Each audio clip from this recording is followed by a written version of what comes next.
Assalamualaikum warahmatullahi wabarakatuh.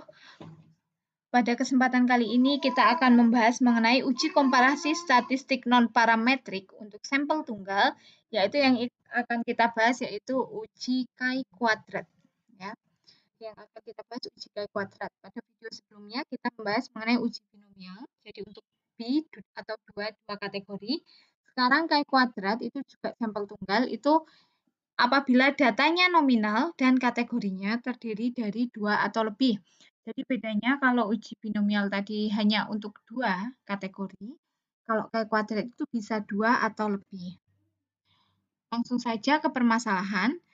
Misal nih, salah satu organisasi perempuan ingin mengetahui apakah wanita berpeluang sama dengan pria untuk menjadi kepala desa. Untuk itu dilakukan penelitian. Populasi penelitian adalah masyarakat di suatu daerah yang sedang melakukan pemilihan kepala desa. Ada dua calon kepala desa, yaitu satu pria dan satu wanita. Sampel diambil secara acak dari para pemilih sebanyak 300 orang. Dari sampel tersebut ternyata 200 orang itu memilih pria dan 100 orang memilih calon wanita. Kesimpulan apakah yang dapat diambil dan taraf nyata yang digunakan adalah 5%. Nah, di sini kategorinya hanya dua ya, pada permasalahan ini hanya pria dan wanita. Kalau permasalahan lain bisa jadi kategorinya 3 atau 4. Nah, datanya nominal tadi 100, 200 kayak gitu. Nah, karena tadi yang ditanyakan apakah wanita dan pria berpeluang sama, maka kita hipotesisnya menggunakan yang P1 sama dengan P2, hipotesis nolnya, calon wanita dan pria berpeluang sama untuk terpilih menjadi kepala desa. Hipotesis alternatifnya yang P1 tidak sama dengan P2, calon wanita dan pria tidak berpeluang sama. Taraf signifikansinya tadi di soal disebutkan 5% atau 0,05 dan statistik ujinya kita menggunakan uji chi-kuadrat. Kriteria keputusannya adalah jika chi-kuadrat hitungnya itu lebih besar dari chi-kuadrat tabel atau chi-kuadrat alfanya, maka H0 ditolak dan HA diterima.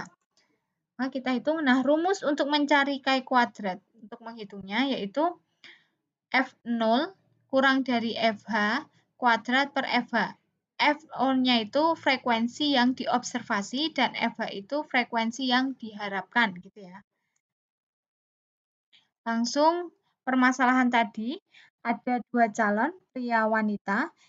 Dari hasil observasi, hasil penelitian, hasil survei, yang memilih calon pria itu ada 200 dan memilih calon kepala desa wanita ada 100 dengan total sampel 300 orang.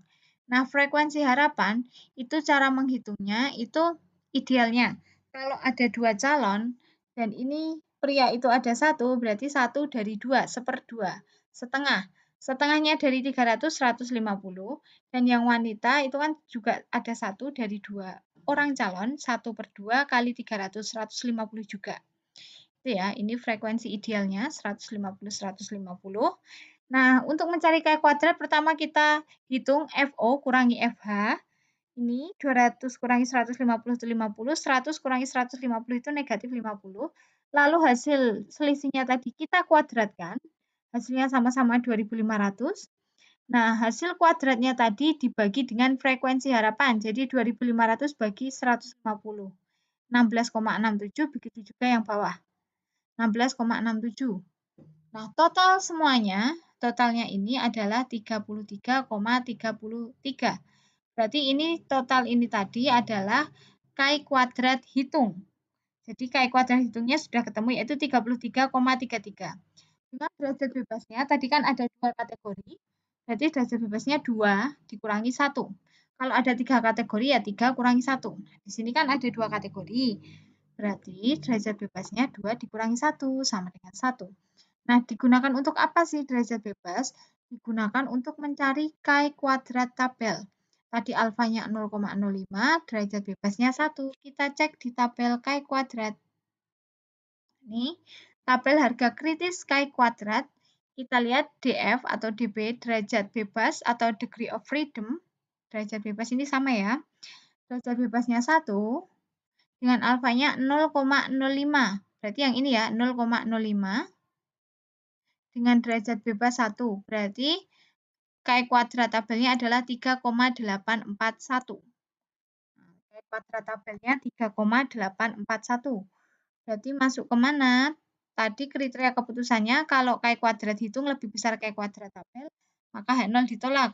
Nah, ini Kai kuadrat hitungnya 33,33, Kai kuadrat tabelnya 3,841. Berarti Kai kuadrat hitung lebih besar dari Kai kuadrat tabel, maka H0 ditolak.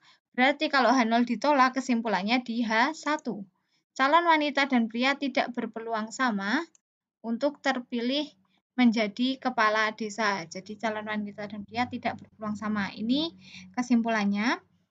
Sekian pembahasan mengenai uji Kai kuadrat. Maaf apabila ada salah.